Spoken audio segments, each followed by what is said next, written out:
But going back to the very beginning, I didn't have the best start in life. My dad went away for the war in 1939 and came back in 45 and couldn't settle down back into civilian life, so they sent him away to a farm. They said he was shell-shocked. I later learned that he had a job driving ammunition trucks.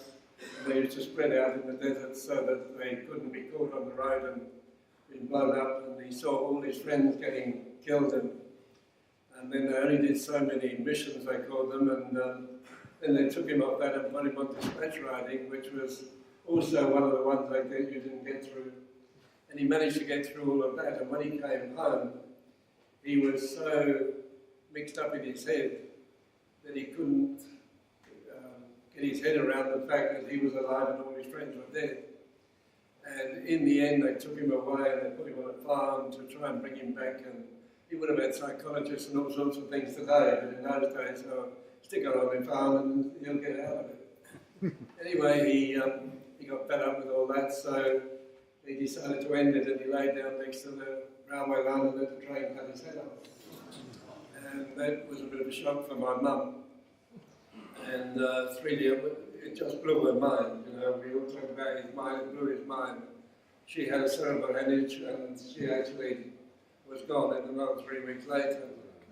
So it left me as a 17-year-old with an 18-year-old sister and 2 11-year-old twins to bring up. So we had quite a tough time, but we made fun of it. People would knock on the door and say, I want to speak to your parents. Well, we were a bit too poor, we can't afford parents. So anyway, we got along, we had other do-gooders come around, and I told them to get knotted, and they all seemed to, in the end, fade away. And we got along okay, and then along came the army. And they said, we need you for 2 years, compulsory training. So they gave me 4 excuses, you know, they're a word for it, I've just forgotten it, as usual. Options. And so I got to 20, nearly to 20, 19-year-old, and they said, now you have to do it. And I said, yeah, well, I've studied it, and the money that you can give me, the maximum money you can give me, just about pays the rent. So now I've got 2 kids over here, and I'm in the army over there, and I've got no money to, I've only just paid the rent. So how do I do it? I'll do it, you tell me how to do it. They said, it's your problem. So I said, my problem. I said, looking at you around here, you've all got loads of brain. I bet you never saw the front line in your lives. You're a bunch of... I said, I'll tell you what you can do. You can take your army and you can stick it, and you can take your country and you can stick that as well. And I told them off to Rhodesia. I went back to my boss and said, I lost the plot a bit, I insulted all these guys. He said, you've got to get out of the country, they'll get you in and they'll march you night and day till they kill you. So, and he was a lieutenant colonel in the army, retired. So I got on the phone and he said, get out of the country in the next 3 weeks, I'll have you in there quick, fast track you. So they said there's nothing except a vote on Tuesday. I said, no, it was Thursday. Tuesday, I'll go. So I struck a deal with my mum. She could have all the money I made at work, but I'll go delivering newspapers for 10 shillings a week, and that 10 shillings a week is only for motorbikes. So I'd buy a bike. So I saved up until I was 16, got a license, and got my first motorbike, an old ex-army 350 Massless. So right through my life in England after that, I always did newspapers, and I paid for the motorbikes. Even when I finished paying for the bike, I then decided to get another one, trade in, and more papers to be signed. And they said, well, your mum will have to sign them. And I said, well, she's not that well at the moment. And so then I took the papers home for her to sign, and I sat there and did it for her because she wasn't there anymore. And took it back, and I thought, as long as I pay it, nobody's going to check about this money. So I paid my 10 bob every week and finished up with a 500cc HRD Comet, which somebody commented, and I sold it to him for £200 on the deal that I'll give you 100 and I'll then take the bike and I go to Union Castle and give them 100 for my trip to Africa. Then I'll come back and give you the bike, and I took £30 for myself and then £70 to my sister. And I said, look, it's going to take me a month to get there, so the 70's got to last you until I can get there, earn some money and start sending money back again. And I got on the boat, and it was 12 people on the boat, cargo boat with 12 passengers. And they said, oh, let's get together in the pub at 6 o'clock for drinks. 12 passengers, so they're all going to be buying rounds. So off I told them to the pub, what are you going to drink? Water. Well, have a Coke or something. No, I don't like that stuff. I don't like beer. Well, I'm Scotch. No, I don't like Scotch. What do you drink? I drink water, coffee and tea, because it's free on the boat. So I went for a month with telling these guys that I don't drink beer. You know, it was hot and I fancied beer. And I thought, I can't afford myself, never mind buy a round. And I got to Cape Town, still with almost my £30. Luckily there were some National Geographic guys on the boat. So at Dakar they were taking pictures and I was helping, and we got to Walvish Bay and stopped again, and I was chasing them. They filmed the flamingos and then I chased them and they took them taking off. And all these little things that I did were all cost me zilch, you know. And then I got to Cape Town and I went to the railway station and they said, no trains we're fully booked for the next 10 days. Oh dear, you know, so I found a hotel for about £1 and ran the chair under the doorknob, and it was not a very salubrious hotel. And I didn't want to lose my 29 quid or whatever I'd left. And I got to the station and I thought, oh, you idiot, you know. I got to the station, pushed £1 across and said, what's the chance of getting on today's one? Oh, no problem at all. So I said, here's the £20. He said, right, there's your ticket. Now I need £3.50 for your bedding and £2.50 for your meals on the train, 4 days on the train. Oh. So I arrived in Bulawayo and met the only guy in the world that I knew out of England was a guy in Bulawayo, so that's where I went. He said, there's plenty of jobs, so I landed up in Rhodesia, and he came with his wife and a friend to pick me up, and we stopped for coffee. And I said, I'll get this, and it was 4 shillings, and I had 3 shillings. So they said, put your money away, big shot, you know. So that was me. I was in Bulawayo with 3 bob. And they said, we booked you into a residential hotel, and you got to pay at the end of the month, very important. So I borrowed my friend's car, drove to every garage and service station, and everyone offered me a job at twice the money in England. So I chose Ford. The next day I started work, so I got there Monday, found a job on Tuesday, started work on Wednesday. And it was July, midwinter, and I was in shorts and hot and fantastic. And I wanted to send a note of thanks to those arseholes that... When I got on the boat and I went out from London docks, I thought, I don't really want to go. The guy's going to buy another service station. He was buying a service station, and I was going to run the place. He was going to teach me about the things, because I was a top mechanic, and then I was only just coming up to 20. And I didn't want to leave England, and you know, I was English through and through, even played soccer. And then I went to Rhodesia, and when I got there, I thought, wow, you know. So then I worked on Wednesday, Thursday, Friday, and then it was Saturday and Sunday, and Monday and Tuesday were Roads and Founders holidays. So we had Monday and Tuesday off. And my friend said, well, myself and my wife are going to drive to Victoria Falls, why don't you come? I said, sure, I've got a little bit of money. And they said, well, we're going, so the back seat's empty, so you can get on the back seat. And if you grab your bedding from the hotel, you can sleep on the back seat because we're having a tent. And you've got to buy your meals wherever you are. So I said, well, if you put it like that. So on the weekend, on Saturday, we arrived in Victoria Falls, you know, one of the 7 wonders of the world. And I changed my mind. I wanted to send a case of champagne back to them. And so when I got on the Rajasthan, I got that disease that you can't get rid of, motorbikes. And then I went to Africa and I got another disease, Africa.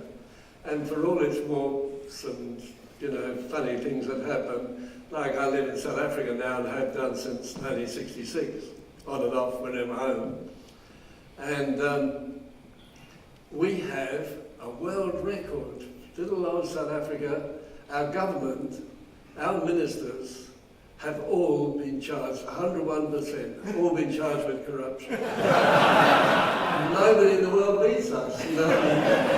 We're proud of the record, 100%. Our president, when he was campaigning for president, and his campaigning was mostly dancing. He's a good dancer like this, and he doesn't say much, but he dances and gets the whole people dancing.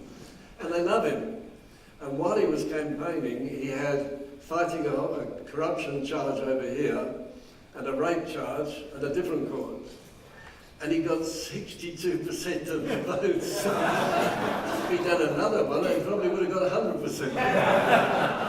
And it was quite funny for us, but they said to him, the judge said to him, Mr. Zuma, when you had what you said was consensual sex with this lady, did you know she had AIDS? He said, oh yes. He said, did you take any precautions? And he said, no, but I had a good shower afterwards. So the AIDS awareness people went back 100 years in South Africa. Anyway, we've got our government, and you know, one of the heavyweight guys in South Africa offered the tax people 300 million, and you don't ask about taxes and fill in any forms, I'll just pay you 300 million. And they said, no, we want 900 million. So the next thing we heard after that didn't come to terms, oh, he's having an interview with our president, Mr. Zuma. And we never heard another word, so we realised that probably Mr. Zuma had 100,000 and he paid 600,000 and everybody was happy. And that's the sort of life we live down there at the moment, and a little bit of crime, you know. My son went to see to go to Australia, and they said, is it really, you know, have you got much crime in South Africa? He said, well, in your family and business, how many people have been murdered? You know, oh, well, we've had 3. And how many cars have you stolen, or vans, or whatever, vehicles? Well, none. Oh, we've had 25 so far. In fact, one day we came out and the back wheels were missing, and we thought, oh, we've had a few claims, insurance are going to hate us. So we bought 2 new wheels and stuck them on without reporting it, and the next day it took the front one. No, you can't win anyway. But that's Africa, you know. Africa's a good place, but it's a funny place. Anyway, I went down there, and then I got racing. I opened my own business in Bulawayo with John Love, a well-known car driver. And then I became South African champion, which is racing in South Africa and Rhodesia, sort of a Southern Africa championship. And I won that in 1957. And I met a young 17-year-old whose father cheated on his license and got him a racing license by altering his birth certificate. His name Mike Hale, I might have heard. And he arrived in South Africa, and my partner in motorcycle business, he liked to drink. And he was the first guy that got Mike Hale drunk. In fact, we laid him out on the spares counter because he was out of it. And so I spent all my racing career in Europe with Mike. In fact, Mike came down with a 250 NSU and a 350 Manx, and he never rode the Manx because he thought it was too big for him. Then we got to a PE 200, a race meeting in Port Elizabeth, and the racetrack is quite near to where my friends live, so instead of loading the bikes on the trailer and having to tie them all down, I rode them to the track, and I rode the 7R, and I had a Manx Norton 500, And my wife Marlene rode that to the track, and when she pitched up at the start with a Manx Norton 500, Mike said, if Marlene can ride a 500, I can ride a 350. So he got on the 350 for the first time. So, I grew up with Mike. We came back on the Union Cattle Line, we used to call it Union Castle Line. And we came back on the boat together, and then we got invited to Nettlebury Farm or something, the Howard residence. And while we were there, we were at Mike's shop. Stan Howard, Stan the Wallet, said, you should have Jim Redman, Rhodesia, and Paddy Driver, South Africa, up on your van. And we said, we've got no money, So he said, don't worry, I'll do it for you. I'll tell you a bit story about that later. So anyway, Paddy and I got a van together, and off we went. Typical, there was about 50 flies with Manx Nortons or AJS and Machiners. And on a good day, you could, there was Surtees and Hull and the Grand Prix on the MVs, so first two places were taken. And then from third to about 20th is the place we've sort of fitted in with. And on a good day, you might finish 4th or 5th or 6th. On if you have a misgear or a little bit of a thing, you'd be down in 16th or 20th place, because everybody was much of a muchness, and we could all ride. And you start. I was lucky enough that in 1959, at the Czech Grand Prix, I was a mechanic, so I could put a bike together, but I wasn't a tuner. I knew how they go together, and I could put them together perfectly, and one day they go fast, and the next day they don't go so fast. And I had no idea, whereas Gary Hocking could look at them and visualise the flow and do all sorts of things, so his bikes were always much quicker. So this day I happened to be in the race, I don't know what position, about 6th, 7th, 8th, somewhere around there, with Tom Phillips. And Tom was blasting past me on the straights, and then I was passing him with the cobblestone. There were, in the villages that we went through, there were all cobblestones. And I didn't mind the cobblestones, so I kept passing him in the villages, and he passed me on the straight. And he said to me, you would have been a sensation today, but that Norton of yours can't get out of its own smoke. So, anyway, he was a straight shooter. Most guys would never admit that you were riding better than them on the day. And it stood me in good stead, because the next year at Assen, Tom had got a Hondas. He said to his dad, Honda are coming all the way from Japan to ride in Europe. And Tom's dad didn't say much, and he just said to Tom, they're not going 12,000 miles to lose. So Tom immediately got hold of Honda, and they gave him the first tryout, Bob Brown and the TT, Bob Brown and Tom Phillips. Then when they got to Assen, they had John Hartwell and again Tom Phillips. And Tom crashed in practice and broke his collarbone. And I heard about this, and I went to Tom and said, are you okay? And he said, well, mostly my pride, but I had a collarbone. So I said, well, I can't stay because I've got to go and get in the queue and try and pinch a ride.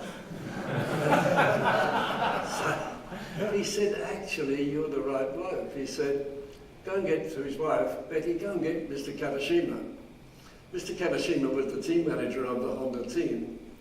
And he was a very good teams manager. When he phoned Japan, people jumped.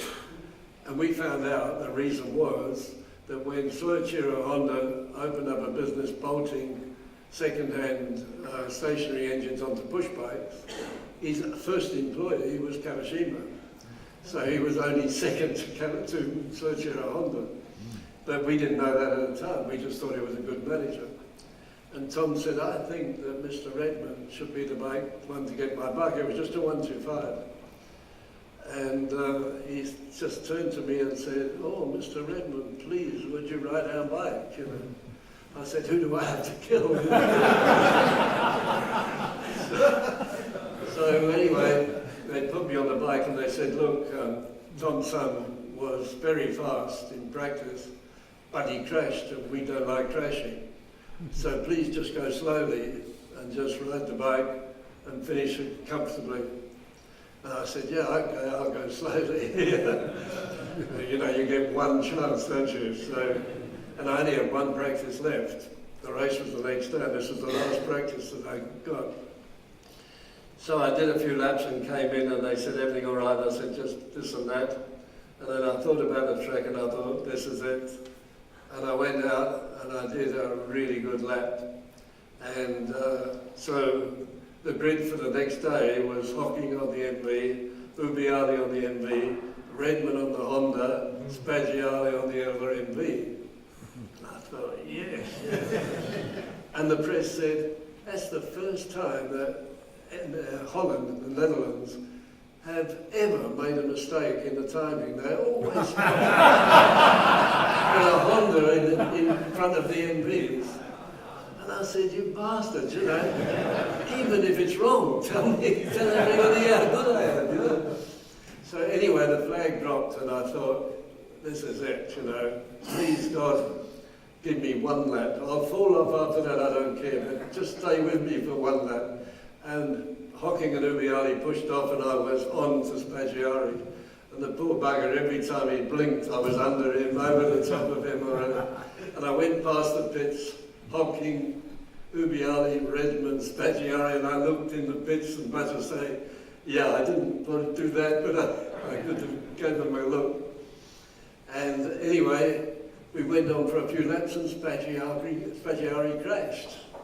And thought, I'm going to come in third place.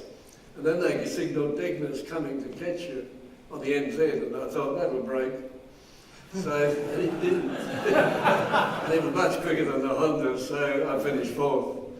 But anyway, it sealed the ride, because the next thing, Mobile said that 250 Honda of Hartle's has to run on Mobile. It's contracted to us. And Honda said, no, it's on Castrol, we can contract it to them. Well, you better, and they said, he cannot ride. So they said, that's okay, we've got Bob Brown on. He rode in the TT. Mr. Brown hasn't ridden a Honda. If you've done some laps on a bike, you can ride something similar. He's been riding Nordens, there's nothing similar. So they said, well, then that bike can't start. And the organiser said, there is one guy, Jim Redman. He's raced, he's been on a 125 Honda. He can ride a 250, never mind his 4 cylinders and 2 cylinders. Back came Kawashima. Would I ride the bike? No practice, no nothing, no sight a lap, no, you ride across the grass in the paddock and off you go.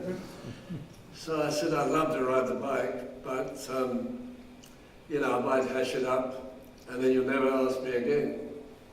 So he said, Jim, son, if you take the bike and run round in last place and just bring the bike home, I promise you, no matter what happens on today, the board is clean, and the next weekend you get up 250 to do all the practice and all the race, no matter what happens today. So I got the bike, and of course they stuck me on the back of the grid over there. So I came over the other side where the pits are here. And I said to Ike, son, it's a 30-second traffic lights, so it goes amber, count it down, tell me when it's 20, 25, and then go 26, 27, 28, back road. And when he went to 27, I thought, they only watched the front row, and I was off. And Gary Hocking said he heard this pack of feet on the fling. He thought, that's Redman. By the time I got, you know, as soon as it went green, I was running at about 20 miles an hour, straight into the lead. I've got a picture of Ubiali and Hocking and me coming out of the packs like that. Because they came from the start and I came from the back. Didn't get penalised for anything. But luckily, those first Hondas, if you warm them up a bit too much, they would go about 100 metres, then they would die, and then they would go again after a couple of seconds. And luckily for me, it happened. So I was in the pack when I got to the first corner, and the bloody thing was like, would have thrown me off. If I'd been with Ubiali and Hocking, I would have been on the floor. So anyway, I had the rest of the race to do, and I managed to finish 7th, which wasn't bad because there was a few other fast bikes, you know, I forget what, but anyway, 7th wasn't a bad place, and they got the bike home. And Honda and them were on a mission of, they try you at random and pay you for the day's work. And so every week we sort of had to wait. And everything we did, if you go to the loo, you go around past Honda to see, keep you in mind, you know. And so I had my secured ride anyway for Francorchamps a week later because he promised me, and the 7th position was fantastic. And then we went on to Solitude, and Tom's collarbone was better. And we sat in Tom's caravan, Tom Phillips, Bob Brown, and myself. And I said, Tom's going to be ready to ride at the Ulster. 3 riders, 2 bikes. One of us is going to get the sack. I reckon they're going to keep Tom and they're going to sack you or me, Bob. And he said, oh, well, we have to do our best now and see if we can beat each other. And that afternoon, I came around the corner of Solitude and practice, and I saw a bike on the floor, so I thought I'll keep in with the Japanese. So I stopped and parked my bike, it was only practice. Walked back expecting to find one of the Japanese guys had crashed, and it was Bob, smashed in the back of his back, went backwards into the guardrail, and had blood coming out of his ears and things. And anyway, the ambulance arrived, and he was talking to me, and I said, are you okay? And he said, I got a bloody headache, second to none, but I'm okay. So I went back to the pits and I told Bernadette, I spoke to Bobby, they're going to such and such a hospital, he's okay, off you go. And then we finished the practice and finished the day, and then Bernadette came back and I said, you're right. She said, he's dead. I said, it's not possible, I was talking to him. But apparently the helmet was all that was holding his head together. He got smacked in the back of the head with the guardrail. Guardrail killed umpteen of my friends. And Tom was one of them, and Bob was one of them. So they took his helmet off, and half his head came off with it. So, you know, it was a piss pot helmet we used to call it. But that's all we had. Everybody had the same things, and guardrails that put the cars back on the track and killed the motorcyclists. It was one of the biggest things about racing in those days. You know, I always said, I want to win as slow as possible, you know. And I kept saying to everybody, I want to retire while I'm still alive, you know. And people used to say, what about a new road record? I say, gee, I want to win without going that quick, you know. I didn't want to win, that's all. And it served me here. Most of my friends, I'd buried 150 riders. It's about 15 a year died in those days in motorbikes and the cars. Well, I don't know what their score was, but I always said it was 1 a month, and they said I'm wrong, it was 15 a year. And we got hardened to it. It was a crazy part of our lives, and I can remember it like it was yesterday. I came round the corner in Assen, lapping a few guys, and I saw Peter Furbrace take a corner, and the bike flicked him, and it sort of flicked him and whack on the ground. And I just thought, oh, that's Peter. And of course, those days they used to just put a red, white flag out, the ambulances on the course, and you just pressed on. You're supposed to slow down. If you slow down, someone passes you. You might slow an inch or two by the ambulance, but just press on. So as I came round, you know, they were picking him up, and then the ambulance pulled away, and then they were mopping up the blood. So lap by lap, you saw the whole thing. And when I came in, they said, oh, Peter copped it, and I saw it, you know. And I knew as his head hit the road, I knew that nothing could to save him, you know. So, but that was life, you know. I stopped on the way into the paddock in Austria, and Peter Paulson had a corner place there, and I pulled in, and I said, how'd you go last week? Because there were usually other meetings. We all sort of met at the Grand Prix, and then we drifted apart because there were 2 or 3 meetings every weekend sometimes, and then back together when there was only one. And he said, oh, Big Dickie Dale had a bad one. I said, how bad? He said, the worst. Oh dear, you know. And it's just like that, you know. It was crazy.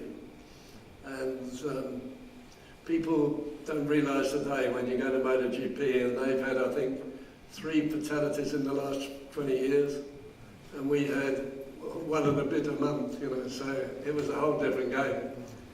And the bikes, you know, the bikes were getting so fantastic. When, with Honda trying to beat 2-strokes, and evenly, you know, today they understand that a 250 2-stroke is a match for a 500 4-stroke. We were racing 250 4-strokes against 250 2-strokes. So, you know, we were getting blown away, and so the Hondas made the 256 and the 305, the 298.6 for the 350, and the 504, and a 5-cylinder 125 with 9 gears and 22,000 revs, and a 50cc the revs at 25,000. And the bikes were crazy, and then just when Honda decided they were actually drawn a V8 125 and a V8 250 and a 6-cylinder, full 6-cylinder 350 and 500. And the FIM stepped in their wisdom, you know, and they said only 250s are 2-cylinder and 500s are 4-cylinder. And we said, you know, it's to save money. The bikes today cost millions, and they still, you know, keep to those kind of rules. And the factories are going to spend the money and make the bikes. But we could have had such bikes if the FIM didn't put their nose in and, you know, do something stupid. Actually, I was invited by the motocross guy, Hollander, I forgot his name. He said, you're in Geneva, come round and we'll take you for dinner, lunch on the FIM. I said, wow, if I can pinch a bit of money off the FIM, so I went round and we were sort of having a nice lunch, and the president phoned and said, I believe Jim's with you, bring him back, I want to meet him, because I've never met him, this Venezuelan guy, this president now. And I remember Major Good. I mean, if you're only a major, why would you be in Sibley Street calling yourself Major Good? You know, that means I'm not much good. So, anyway, we were threatened all the time, you know, when we did something wrong, you're going to lose your licenses. And I was sitting in my caravan in Clermont, and I said, I think Major Good's walking down here. I mean, I didn't think he ever left the office. And what he knew about motorbikes was dangerous. So Mike said, oh, I suppose he's come from my license, and we'd just been to Scrutineer, and he threw it out the window. He said he could pick it up. So, and he came and said hello to us, you know, and they were arseholes, they really were. So they've got a new president, and this is a new president. So we arrive at the thing, and he's got the press there from Geneva and all that. And he gave me a present, a t-shirt and a cap with FIM over it. So I said, if I wear this in the pits, you know, they'll scorn me, because I've always said the FIM know nothing about racing. And the president said to the press, did you hear that? Jim Redman says the FIM know nothing about racing. And I thought, this is not a bad guy, because anyone who can laugh at himself, you know, this is not a Major Good, this is. And I've grown to respect him, really. He is the first one in the FIM that I've had any respect for. And he invited me to do the Monte Carlo and Monaco, the championships. You give out the World Championship things, and I had to do the MotoGP. So we're in this hotel in Monaco, and I saw in the room, it said 800 euros a night for the room. And I thought, I wonder how that guy, you know, is he as good as I think he is? So when I met him downstairs, I said, I got a lot of respect for you for the first time. And I said, I've seen that these rooms are 800. I bet you they're not paying 800 for these rooms. He said, what do you think I'm paying? I said, most people I'd say 500. You're paying 400. He said, how about 180? I said, you're my man. You know? That's the sort of guy we got in charge of the FIM, and he's everywhere and into everything. And for once in my life, I really respect somebody at the well, the other guys, you know, lower down there's like the guy who does the motocross that I was at lunch with. Hell of a good guy and very good at his job. But up the top end where, you know, you think there should be some brains, there's been nothing up to now. And now we're in good hands, so it's good to know, you know. What else have I got to tell you about? The bikes. The bikes that we had, you know, were fantastic. I always said the Honda 6 was a really dangerous bike to ride in the Isle of Man because you're so busy making music with the throttle that you forget to look where you're going. Make all kinds of mistakes. And the 125, you know, I don't know if ever you've seen that 5-cylinder 125.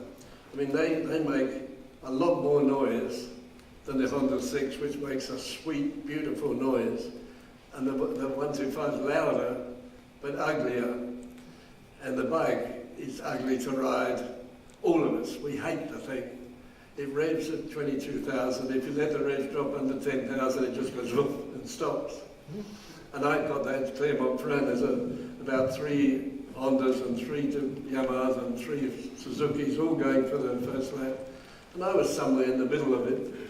And as we went round the corner, I was changing down a few gears, and in the second I saw my rev kind of go like that, and my brain didn't tell my foot quickly enough, and I put it in the next gear. I was pulling back through the gears. And of course I dropped the clutch with the engine stopped. And it spat me through the hedge. So much so we're all in a line like that, and I just went out there through the hedge. And the guy said, gee, that happened so quick we didn't even shut the throttle, you know. You were there, you were gone, you know. It just spat me off. And a bitch of a ride, a bike to start. If you miss it, you push forever. And then they bring it down sometimes for us to parade, you know. And poor old Luigi, you know, he doesn't ride anymore because he's got to 80s. Well, he got to 82 and stopped, so he's about 80, coming up to 86. And poor old Luigi, because he got it, he won the World Championship on it, so he got it to ride. And when you were a bit older and a bit more clumsy and everything else, he had a really bitchy time at Festival of Speed, just to start it up and go down the hill and start it up and go up the hill. And the poor aggravation that he had, whereas the 6 or the 4's piece of cake, you know. No, we had the best of the best time at that time, and then marred just by the accidents that happened. But in through it was, we sort of made fun of it. We used to say, it's not the crash that kills you, it's the sudden stop. Going fast doesn't kill you. Stopping fast kills you. Like if you come off and hit a wall, you stop too quickly. So we joked about that, and sort of you get through it, you know. But it does get close. You know, we started the 62 season. The 350 was Bob McIntyre, Tom First and myself on Honda, Gary Hocking and Mike Howard on MV. The 5 not bad riders. And Gary Hocking said, we're going to kill each other this year. And we said, oh, shut up about that, you know, we don't want to talk about that. He said, we all know how to ride, but we don't know how to lose. And you can imagine, Howard, Hocking, McIntyre, Phillips, Redman, going for the corner, who's going to shut off first? You know? And Mike used to say, this is an easy game. If you're the first to do that and the last to do that, you win. Very simple game. Anyway, Gary Hocking said that at the beginning of 62. At the end of the year, I was world champion, and Mike was running up, and the other 3 were dead. So it does sometimes get a bit close. You know. In fact, when Tom was killed at the Isle of Man, I was fairly good terms with Bob McIntyre, but he really helped me through. I said, oh, it's a bloody game now. Tom's gone. And, you know, I said, I'm just going to grab as much money as I can and get out of this game. And Bob was the one who settled me down, and I came back to Earth. And a month later, he died and just crashed at Alton Park, you know, a little silly race in the wet and going like buggery. You know. And we then, well, Honda put in a clause that if we crashed and hurt ourselves in a non-championship race, then if we missed a Grand Prix because of a crash on a non-champion race, we had to give them back £1,000 every time we missed it. So we had 1,000 good reasons that we went holiday racing. And after the TT, there was always Mallory Park. So we're all at Mallory Park, and I had a 350 Honda against John Cooper on a Norton. You know, I mean, there's no contest. So I just gave the squirt on the first lap, and I got him in a position coming into the hairpin when I'm going out, and I just kept him there. And he came in after the race and told everyone, that Redman doesn't ride. If I'd have been on that Honda, I would have been lapping me, you know. And he didn't know about the £1,000 or anything. And then a few weeks later was the Dutch TT, one of my better rides. We pulled off on the 500s, Mike and myself on the Honda and Giacomo with a new 3-cylinder. And I got away first, Mike second, and Giacomo passed us both down the straight. I thought, he's only just got that bike. We had the 4 and it was a piece of cake, it wasn't in the race. And now, he's got the fastest bike in the race. So we were following him and I was behind and couldn't find a way through. So after a few laps, Mike came past me and I thought, yeah, you go have a go and I'll follow you. But as we went round the right-hander behind the pits and changed direction, Mike crashed. So I was here and he was like bike and him sprawling along.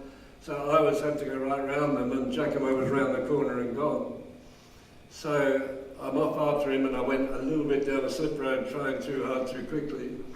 And when I passed the pits, it said 20 laps to go minus 20 Giacomo. And unbeknown to me, I'd never had been beaten by him into second place right up to that time. I didn't know that until later with computers. Anyway, I went after him a second a lap, and I pulled him in, and I thought a tenth of a second every corner, and that's a second a lap, and I got him down to 9, and then it went 9 seconds, 7, and I thought, I've got you. And as I passed the pits with the -7, it wasn't a Japanese guy, it was Mike. He walked back to the pits and he said, you did it. So anyway, I caught him 2 laps from the end, and then passed him. And as I passed him, we went into a cloudburst. It just fell down on half the track. And we in this rain going for the first corner, and I saw 3 bikes in the mist in front of me, and I thought, if I can go down the inside of them, I'll dump them in Giacomo's way and I'll have this one. So I went down and I recognised Cooper, Stasley and Stuart Graham. And I didn't know was they were racing for third. So we were coming up and lapping them. And I went past all 3 of them like a bit like this on the 500 in the rain. And looked over my shoulder as I pulled out, and there was Giacomo right up my backside. So anyway, I went off, we got halfway round and then it was clear, we were going full bore again and then back into the rain, and I thought, don't fall off, you know, it's so easy to make a mistake in the rain, especially when you're trying hard. And I got there, and I'm so pleased that I did it. Not only was it one of the best rides of my life, to haul Giacomo back 20 seconds is quite a lot. And in later years, I was doing a talk like this, and they said, who was the best ever? And I said, Mike, without a doubt. He said, well, what about Rossi? How many TTs has he won, you know? And if you haven't won a TT, you're not in the race for the best ever. Not to respect from other riders. And so anyway, I said Mike was the best. But I said, I think in the end, because I was a better schemer, I beat Mike in Grand Prix more times than he beat me. And about 6 months later, a guy came up to me and he said, what you said there, I'm a statistician. That's a challenge, you know. Said, I got the books out as soon as I got home. And he said, yeah, you beat Mike 96 times and he beat you 90 times or something. And I'm really proud of that, and, you know, because I did hold him up the best, you know. I mean, in a race, I get with bikes like Phil or Bell Ivy or Giacomo, and I think, I've got you. And Hayward never once, until you cross the line, then you know you got it. Because he knows such crazy things of, he's right out somewhere in and there's the dust is flying and he still isn't going down and he pulls it back from somewhere and nails you. So I always say when I'm over the line, I beat Mike. And the others, you know, on the last lap I'm going to beat them. So then he said to me, in looking for how many you finished in front of Mike and all the rest of it, he said, you raced against Giacomo for 4 years. How many times did he beat you into second place? I said, I don't know, say half a dozen. He said, never. If you both finished a race, you always beat him. He said, the only one I found in 66, Mike first on the 350, Giacomo second and you third. I said, oh, well, I was trying to win the 500 championship and Giacomo the 350. So if he was winning and I was behind Giacomo, I was only there waiting to fill the gap in case something happened to Mike. So that's the only time he finished in front of me, but if it came down to the tours, never once did he beat me into second place. So Agostini never beat me into second place. The first person I told was Giacomo. He wasn't very pleased, I know. So, yeah, that was a good side of things. What else can we talk about? Present day. If you go to the MotoGP, I went to the MotoGP in 2004. You know, I watch it on the TV, I go to the odd meeting. And I went into Honda's and they said, oh, we'd better introduce you to the chef and he'll feed you. And use Nicky Hayden's side of the tent because he hasn't got many fans. 2004. And so in walked Nicky Hayden. So I said, they said, oh, Jim Redman, Nicky Hayden. And he said, my hero. And I said, oh, thanks very much. You know, I said, what, why? He said, all I read about was Mike with his rich dad, stand a wallet, buy it, if you can't beat it, buy it. And he said, you were from nothing and had no one and nothing. So he said, I always felt good that you could, whenever you beat Mike, it was good, you know. So I said to him, you're the only guy, in my opinion, that can take the championship away from Rossi. So I said, but you've got a lot, you need a lot of work next year, and then you could be world champion in 06, but shit, what do I know, I'm only an old fart. So he said, let's go and have coffee, I want to listen to this. So I said, well look, you know, for what it's worth, this is why I work it out. And I said, we do all this program, and then you've got to win at Assen, because you can. And if you win at Assen, you'll smoke them at the goodness sake, because you're too good for them there. But you just don't know it. And so off he went in 05, and he did everything, and in 06 he was world champion. And when he got it, he said, that bastard not only told me I could do it, but he told me how I do it. I said, yeah, but you went out and did it. And he said, but you know, you saw the things. It's funny, you know, what MotoGP needs is a good dose of common sense. I'll give you an example. The one year that when Tony Elias was Moto2 world champion, I was in the pits, the GV pits, and you know, it's Castrol and these are the only ones they supported, so they introduced me there, and I'd been helping the riders a little bit. And so Tony, we were at the Czech Grand Prix, and Tony Elias messed up the practice and he was only fourth on the grid, but he was winning the races, but headstrong and unpredictable. He ran anybody and go down, no problem. And so Tony then fluffed the start and he was in 16th place. And I thought, oh, please pick them off one at a time. And he did. He'd come up the back, wait his moment and pick them off one at a time. And I said to Carlo, the team boss, let me go and see what they're doing about the front six guys. And so I went to them, I said, they won't notice me, I can stroll along with pits and nobody will think anything of it. So I came back and I said, they're all fast asleep. They're all putting out first plus 1 second, and the next guy gets minus 1 second plus half a second. And in my bits, I want to know what's in front, what's behind, and what should I know. So they should be saying, Elias is coming on the board. Nothing. All 6 of them, there's about 20 guys at each pit, and 6 pits, and not anybody telling them. And we were going, so you got down to about 11th and 12th, I'll go and check again. They're still going +1, -1. Who cares? You're there, and there, you know. And anyway, then he got to about 5th place. Oh, Elias! Two ladies swept past him and won the race. And I thought, my pits, my wife only in the pits would have said, the first lap, bad start but coming, Mike or whoever, you know. And crazy that they're all 20 guys glued to their computers, nobody looking around to see what's happening in the real world. So those are the funny parts.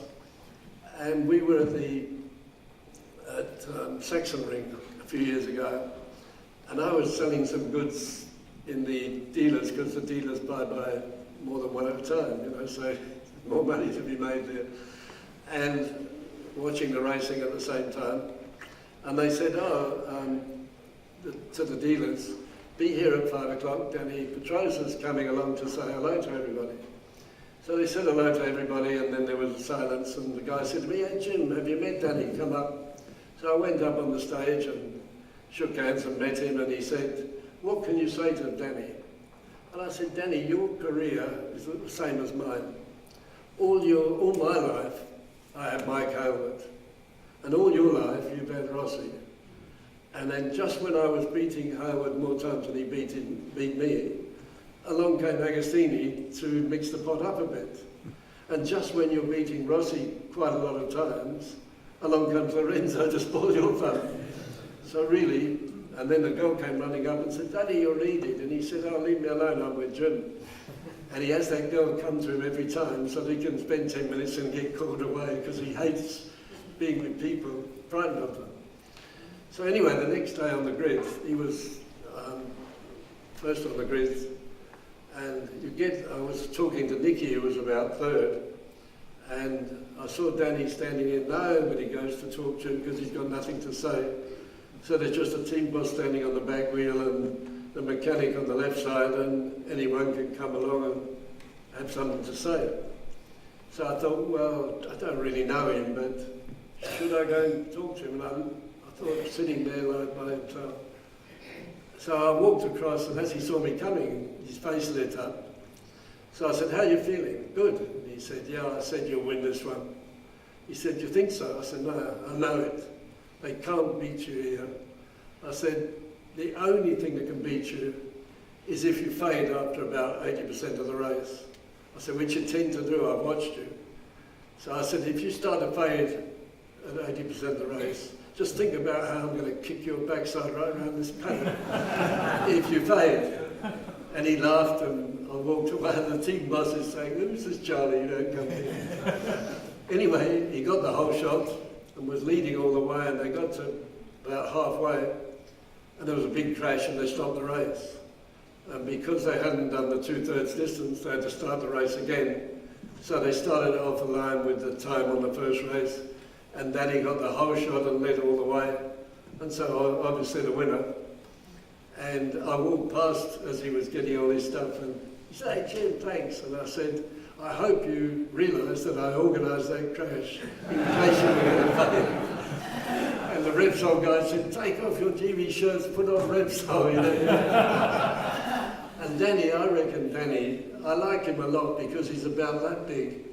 And he's like a son, really, you know what I mean? He's not young anymore, but he's still tiny. And he rides that bike so well. And we were watching this Sunday at Saxon Ring.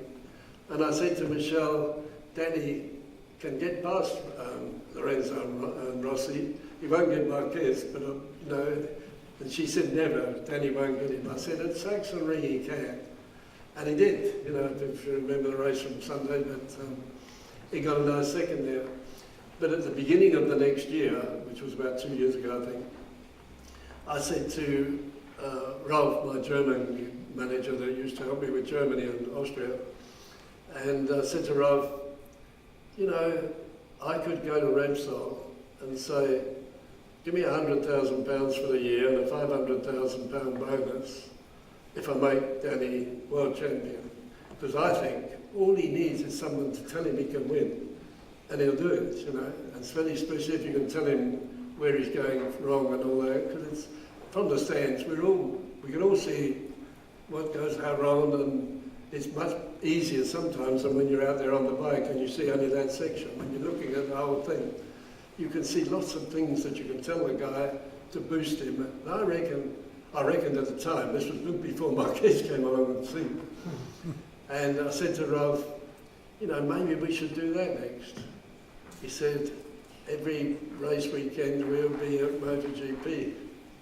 No thanks. I'd rather be where I belong with the old farts, you know, because MotoGP, they don't have a life like we did. We had fun. You know, there was a prize giving, we put our suits on, you weren't allowed to go in a sports jacket, you could have a blazer and flannels and a tie, and we went to the prize giving and they gave us our trophies and our money and everything else, and we all danced, they were dancing and we all got pissed and all the rest of it, you know, we had a really fun time of it. We had some really good parties. There was one in a castle at Hockenheim, and after everybody came up for his prize, they had a fanfare of trumpets, all in the sort of alcoves of the castle, and these trumpets went off, and it just created such an atmosphere. And Gary Hocking never drunk, and he was lying on the floor, and they put a big bottle of martini or something on the table, and he never drank alcohol too, but I remember pouring it down from the table like that into his mouth, lying on the floor. And then he just won with MZ, and we pulled out the potted plants and were throwing them around, and he went toward a cardinal and said, thank you so much for such a lovely bike. Here's a present. And a muddy thing on his lap. So it really was a good party, and when we sobered up the next day, we said, well, probably going to lose our licenses again. Another warning, you know. And nothing happened. And then the following weekend, we went to the next race meeting, and they said, we've got a party tonight, can we get another party going like that? But those things happen, I think that was once in a lifetime, but I've seen such a happy time, you know. And we started paying the band some money to go for after midnight, and about 3 o'clock in the morning they packed up with somebody to put a potted plant up the trombone or something. So all that kind of stuff. And another good story is, we were in Italy at Alvio Marconi, was a guy who had the Hotel Marconi at Bellaria. And we used to go from the Czech Grand Prix to Bellaria and then Monza, and there was a week's holiday. So we'd have more or less a week on the beach there. And Mike flung me an Italian magazine and said, look, Ferrari have made a 2+2. Those little legless people in the back. And he said, you can put your suitcase there, your briefcase on the other seat, and it makes a good van for a world champion, you know. So Alvio Marconi said, well, I'll phone Enzo Ferrari and tell him to come down with his bar. And we said, yeah, tell Enzo Ferrari to get his ass down here, you know. He said, no, he'll come, he's my friend, he's my brother, you know. So we said, yeah. Anyway, he came back from the phone, he said he can't come tomorrow, he's coming Thursday. So Thursday morning he said, don't forget, you know, so we had a shower, put some clean shorts on, no shoes, but clean shorts, and waited for Enzo. But we knew he wouldn't come. Anyway, 12:30, a Ferrari nosed into the long driveway that he had. And Alvio went running out, and Mike said, bloody salesman come to try to sell us some cars. And we looked down there, and out stepped Enzo Ferrari, driven 300 kilometres to come and have lunch with us, you know. And we sat down, and I said, we're introduced. And I said, Enzo, we're much younger than you. If we knew you'd have lunch with us, we could have driven up to you. It's 200 or 300 kilometres.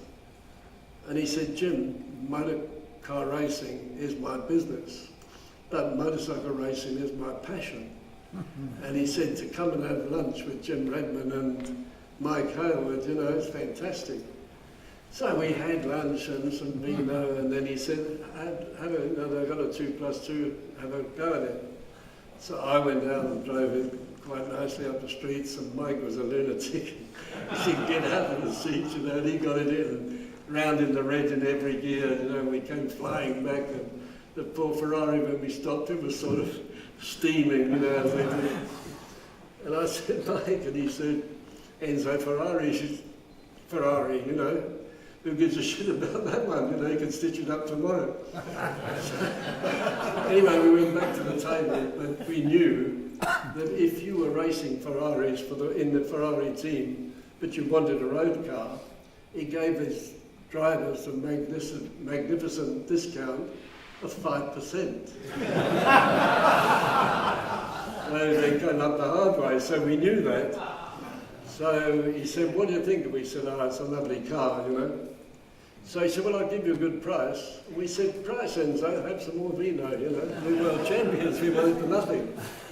So he had a couple more vinos, and he said, I'll tell you what, pay half each and I'll give you two. Pay for one, I'll give you two. So we got a half-price Ferrari and a lunch. We didn't charge him for the lunch. We let Elvio pay that. Then we had a funny story, because the next year we got our Ferraris and we were tearing around all over the world. And we were at Assen, and Assen is always on a Saturday. So there were a couple of events in England on Sunday, so Mike was flying back to England and then back to Spa that following weekend. The rode in England on the Sunday, so he finished on Sunday, went to England on Sunday. So he came to my wife Marlene and said, would you drive my Ferrari down to Spa and save me coming back to Holland, I can come back to Belgium. And she said, well, I don't feel funny driving yours, I'll drive ours and Jim can drive yours. So Monday morning off we toddled from Assen to Francorchamps with our two Ferraris. I had Jimmy, my oldest son, and Marlene had Brett, the young one. So she came up alongside and said, hey, time to eat. So next village, there were no highways, so the next village with a parking, I pulled in and she pulled in next to me and we went in for lunch. Because when we came out from lunch, the whole village is around these two Ferraris. So we went to get in and drive away, and the guy said to me, do you speak English? And I said, a little bit. So he said, is that your wife? And I said, yeah. He said, two Ferraris. I said, she doesn't like my driving and I don't like her. And off we went with our two Ferraris. I think I'm still talking about it. So yeah, we had fun. What else? Somebody asked me a couple of questions. How are we going on time? We're okay. It looks like my time's up anyway. So if you've got any quick questions, I can answer them, but they tell me yes.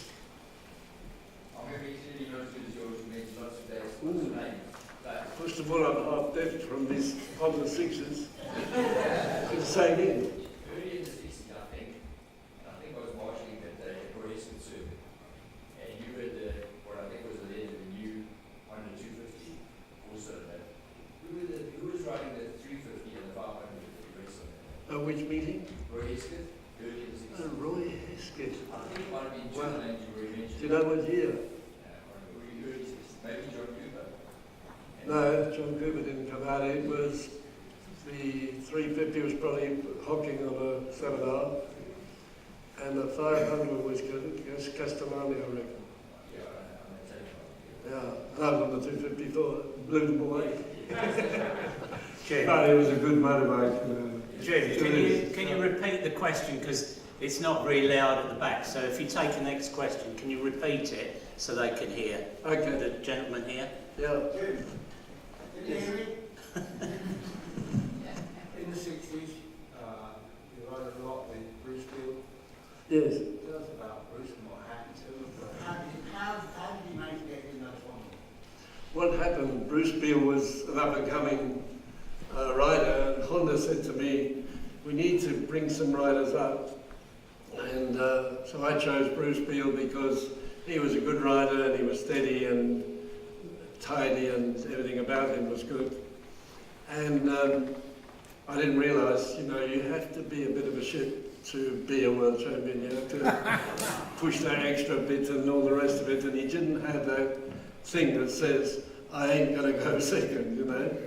And so he did all right. He was runner-up to me in the 350 championship, and those bikes were all Honda's bikes, but he raced with me as the sponsor at Honda's request, that I was sponsoring Bruce Beale, not them. And I just used to get the bikes, whatever Bruce wanted, I just got it from Honda and put it over. In fact, we had a 354 at Brands Hatch, about 1965 or 6, and the thing wouldn't go, and Nobby was stumped, and the practice is very short and we couldn't try the bike. And Glenn Henderson was helping Bruce at that time. Bruce based himself there. And Glenn said, I think I know what's wrong with that bike. He said, but there's no way to try it. You know, at Brands, there's no way to try it. So he said, if I'm wrong, then you'll be buggered. I said, I'm buggered anyway, so do it. And he fixed it, and I went to the start line not knowing whether it would be any good or not. And it was flying, and I won the race easily. And I said, Glenn, you're a genius. And he said, I love this bike, that's why I know all about them from Bruce. So I said, well, I have this one, have a present.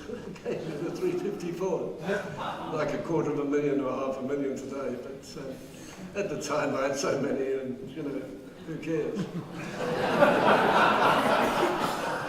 Somebody else. Yeah, the guy over there, yeah. Jim, did Honda have any team riding orders? Sorry? Did Honda have any Riding orders. The gentleman asked, did Honda have any riding orders? It's funny, when I got to be the team manager, it's not as grand as it seems, because there was myself organising the riders, the money that they get, the start money, the travelling of the riders and everything.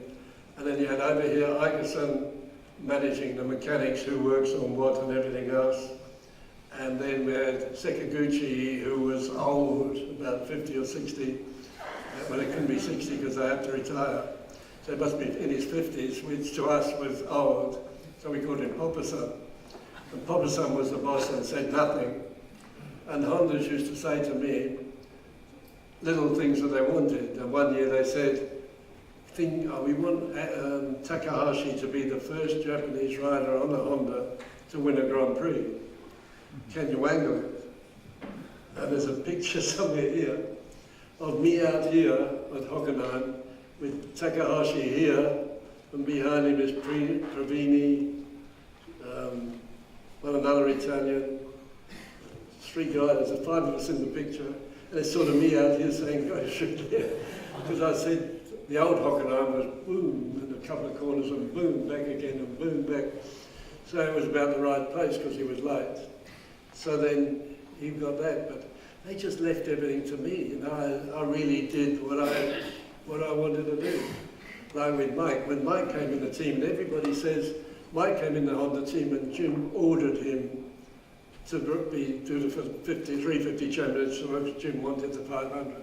Now that's a load of bullshit, because if you ordered Michael Howard to do anything, he tells you to get stuffed, you know. So what actually happened is, first of all, we were in Japan and we said, if we're going to have 3 classes, you can ride 3 bikes in the, if you've got the 125, 250, 350 or whatever, but you can't ride 250, 350 and 500 in a meeting because you go over the 500 kilometres maximum you can do in a day.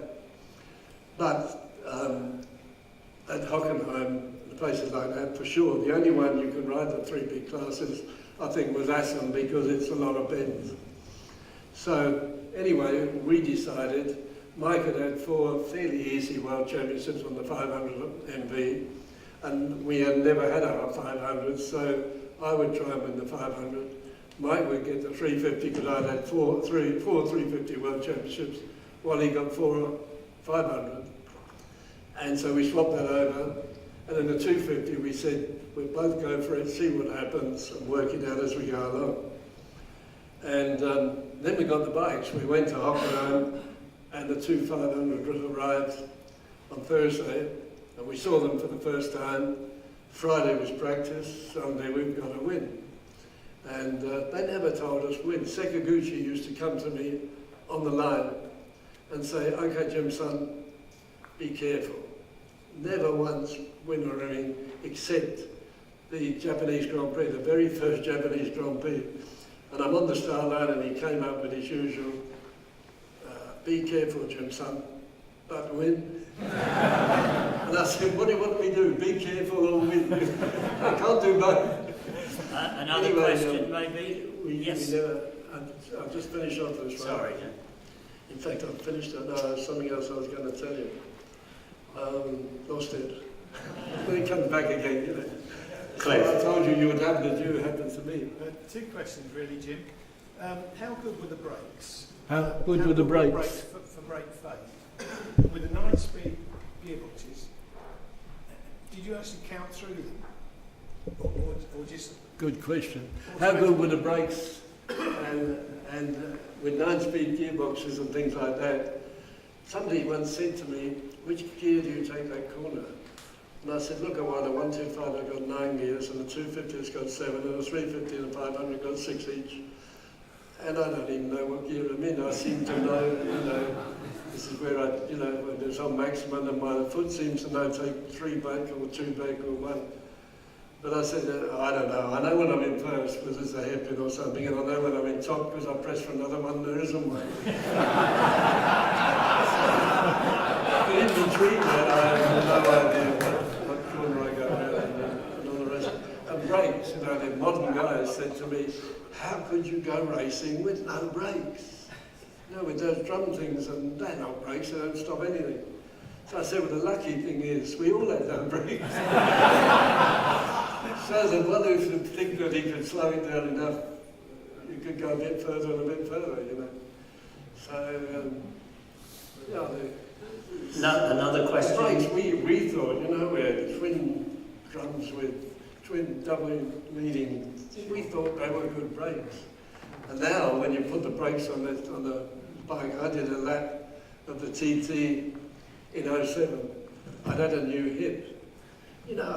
I raced for 17 years, and I've been riding around doing these parades and going a bit too quick and falling off a couple of times. And my biggest crash in the world, where I bucketed up my head, was I was in Bruno, and the boys arrived with the truck, and they put a blank up, and I walked in to say hello while they were untowing the bike. And I went to walk back down, I was still on the blank, and it dropped and broke my hip. So racing motorbikes is okay, but be careful.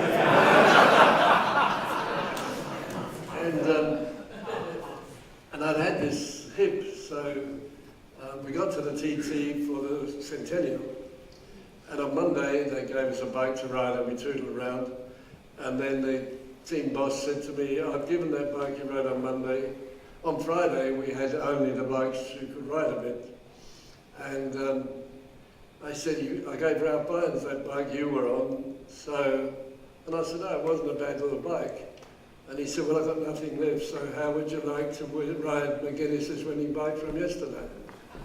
Yeah, I can do that.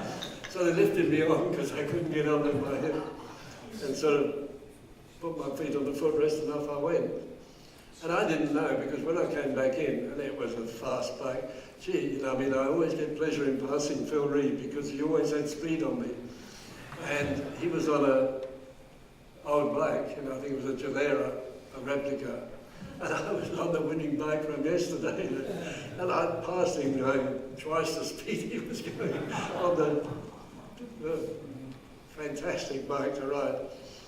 And I came in and I said, this is a very fast motorbike. And my son was here and he said, yeah, Dad, we know. He said, at the pits they see you leave and you do a parade lap and you come in, so there's not much excitement.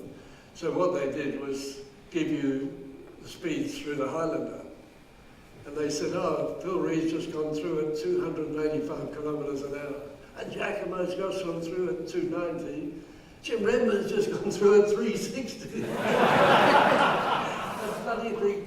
And I said to Brett, this bike, I said, going through, approaching the Highlander, you go down the hill and past the pub, And I always give them away because they always go for a gym or something, or bike or whatever in the pub. So I always give them a little wave, not in the racing, but in the parading.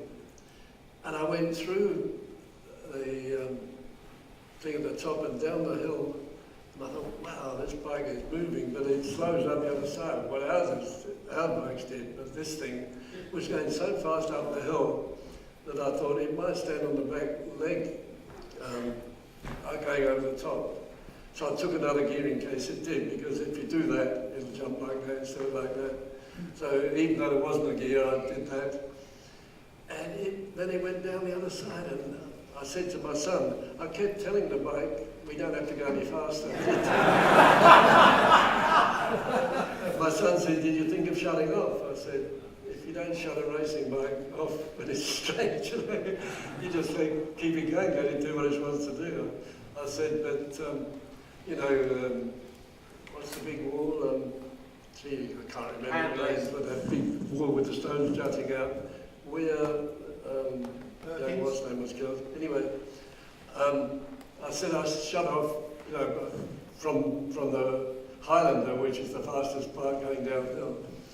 And I said, your corner's got that big concrete wall, so I shut off about half an hour too early for the corner, and I ran the brakes on and the bloody thing stopped. I had to sort of wave to the ground to show you. And he said to me, I was about 75 at the time, and he said, Dad, 75 years old and 360 k's don't go together, you should shut off. When it's a straight road, you keep it going. Anyway, I think... One more question, One more Jeff, question. there's another one. Gentleman just here. Yeah. When I was a young lad, I was an avid follower of universities Provini. Sorry. When I was a young lad, I was an avid follower of universities Provini for the 250, I think. Yeah. It's on the Marini single. Yeah. It really is perhaps it sort of... It was quicker. You're talking about the Marini, Provini and the Marini, and single cylinder against the all-powerful four. With him on it, probably would have been reversed if we changed bikes. But with him on the little single and me on the four, he had the quickest bike. And people said to me at Monza, in practice, they went looking at the corners, and they said, Provini, where he's getting time on you, he just goes into the Curva Grande, glued to the tank, and doesn't shut off at all. Oh, wow, I can get through there, but I have to sit up a bit and knock the speed off with a bit of shoulders out. And he can get through there flat. So in the race, I nearly ran him when we got to the Curva Grande because he's flat on the tank and put the foot on the back brake to steady it instead. Typical Italian trick that he's going through there full bore.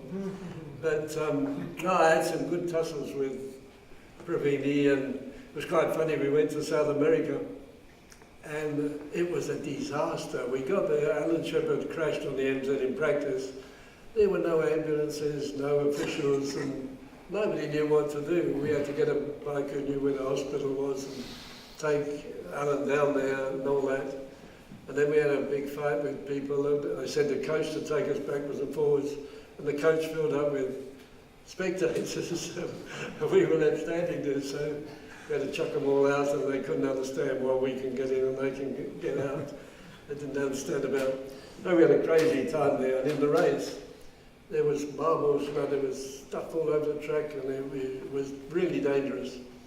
And I had to win, I had to be first and second in the last two races. So Bruno, Aries and Japan. So second and first and second, I win. Or if I lose both times from Provini. Anyway, I'm following him in the race and he crashed. And I thought, sure, I've won it. And I crashed. And then he went past, I went into the pits to get something straightened out on the gear lever, kept falling off. And they couldn't do it quickly, and I saw the third guy coming, so I went off again. And this thing kept falling off, and I kept having to bend down and put it back on. And he won it, and I was second. I did keep that second place, and then I beat him in Japan and got the title. And everybody said what a fantastic ride he had with that slow Marini against the fast Honda. And I thought, boy, you were so wrong. You know. with him on, I reckon if we changed bikes, the weight difference would have made the Honda faster. But it was just enough to give him the edge in speed. And he's a good rider, you know. Did you see him just before he died, though? Sure. He was about 3 times as big as he used to be when he was riding. And he died, poor bugger. Ladies and gentlemen, Jim Redman.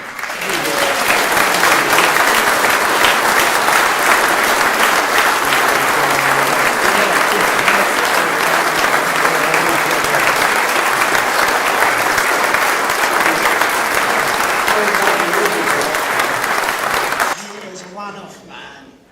He is really. He's not only a wonderful rider, or was, and he won so many wonderful trophies, so many different events. It was superb.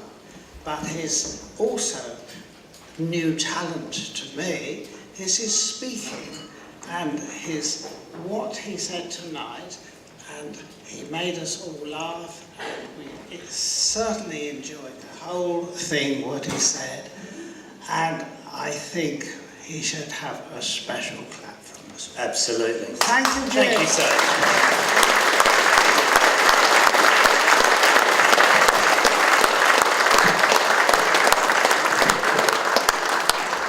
Well, that's another first.